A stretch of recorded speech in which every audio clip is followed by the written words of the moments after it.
is Metal Mike, and this is the very first show of what I want to build into the ultimate heavy metal show. And basically what I'm going to do is I'm going to review classic metal albums, I'm going to go over bands you've never heard of, I'm going to go over bands that you have heard of. It's basically we're going to smash this all into small YouTube videos. No different than across America in all the bars, Europe, Germany, wherever we want to be. Who's the best drummer? Oh, I like that album, that's the best Motorhead album. I never liked that one. I quit liking them after this point. Now, where do I go to speak about this? Here, to you. And my history is I've been a metal fan at least 30 plus years. I go all the way back, and I've lived it, and I've been there. So the stuff that I grew up on, loving, going out, finding on vinyl, is now the stuff that is basically the greatest sought-after stuff. Let's name things like the first Bathory album, the first Hellhammer album, the first Celtic Frost album, Morbid Tales. I was there. You better believe it. I lived it. I went and got those releases initially when they came out. And all the standard old bands before that, Loudness, Tigers of Pain, Tank, could go on and on, Overkill. But what I'm going to do is review classic albums, and right now, the very first show is, of course, I'm going to start it off right. And that's with Kublai Khan. Now, Kublai Khan was out of Minnesota. 3 of the members were from Marshall, Minnesota. That was Greg Hanavit on lead vocals, lead guitar, rhythm guitar. It was Kevin Eitzel on rhythm guitar, lead vocals, and lead guitar. And John Fetty on drums. And from the cities here, Twin Cities, St. Paul, Minneapolis, was Mike Lisk on bass. In the background, you can hear the music. Hopefully you can. This is a classic band that simply doesn't get the credit that is due. Now, I knew them at the time, and the very first time I seen them play was at First Avenue. And I can't lie, I was starting out, and I wanted to be in the heaviest band there was. I heard Kublai Khan, I seen them live, and I said, I want to be in this band. I believe even my initial comment to Greg when I met him for the very first time at First Avenue was, I want to be in your band. You need me. I'm the best singer ever. He, of course, snubbed me because they didn't need me, and that's a fact. They were epic on their own right. Now, they wrote great songs. Every song on this album is very good. The production is okay, but overall, it has stood up the test of time and actually sounds fantastic. I don't have it on vinyl, but I do have it on CD. This was remastered in 2003 and re-released on a real limited run. I think I've got maybe 10 copies of it that I picked up from Kevin Eitzel, the former guitar player, maybe about 6 or 7 years ago.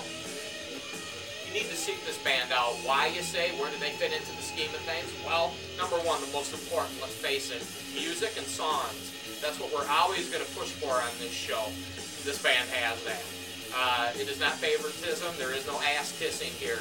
Matter of fact, back in the day, I lived with this band and even did a side project with them when I was very young, 18 years old. I'm 45 years old now. We all lived together and lived the rock star life on every level. Not glamorous, nothing to brag about, no, but we totally lived it, and I can vouch for that. Locally here in Minnesota, they took off, they peaked real quick and then seemed to drop off. There was a backlash locally, which has always been a problem here in Minneapolis, Minnesota. I've never seen a solid, united metal scene here, but of course we're in the Midwest, very small town, so maybe even that, even if it is focused, it's so small that it just doesn't make a dent on the big scene, East and West Coast and Europe. Greg had spent the time in Megadeth. He had moved to Los Angeles with Dave, who of course is the founding bass player with Dave Mustaine in Megadeth.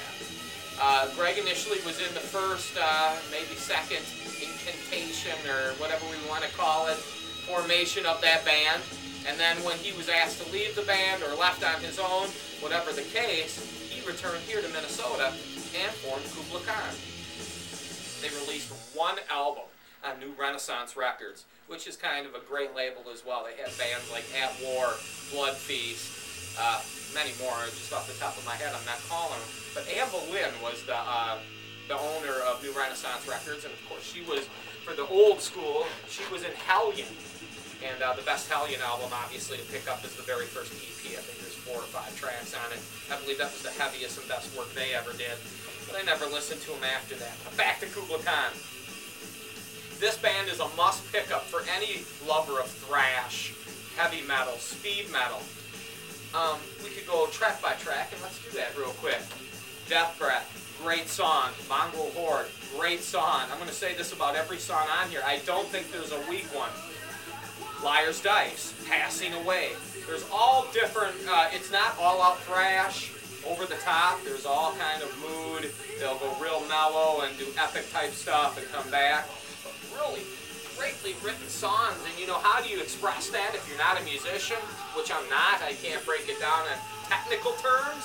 But when it comes down to it, songs with a good hook, real thrashy, the kind when you're sitting around and it's on in the background and all of a sudden.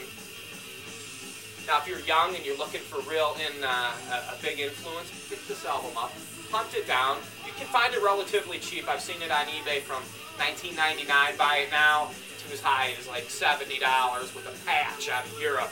The initial copy, there are some limited release that came with a kublai patch. Great stuff. Track it down. Metal Mike. Hopefully this will give you some information that you can go out, find this band, hunt it down, put it on your list of must-owns. If you have Killing Is My Business, if you have Kill 'Em All, you have Show No Mercy, this is the foundation of where metal is today. These are epic releases. This fits into it.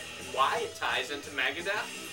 Good songs. It's very unknown. No one really knows about it. And everyone now is digging back into these thrash albums because that's where the great music is. Here's a release right here you can track down reasonably cheap and add it to your collection. Must have. Metal Mike signing out. Take care. Keep hunting down stuff. If you want me to review an album or a band that you like, go ahead, send me a comment. I'll do it. If I know about the band, which I believe I know about a ton of them, at least 99%, I'll speak on it. Peace out, Metal Mike.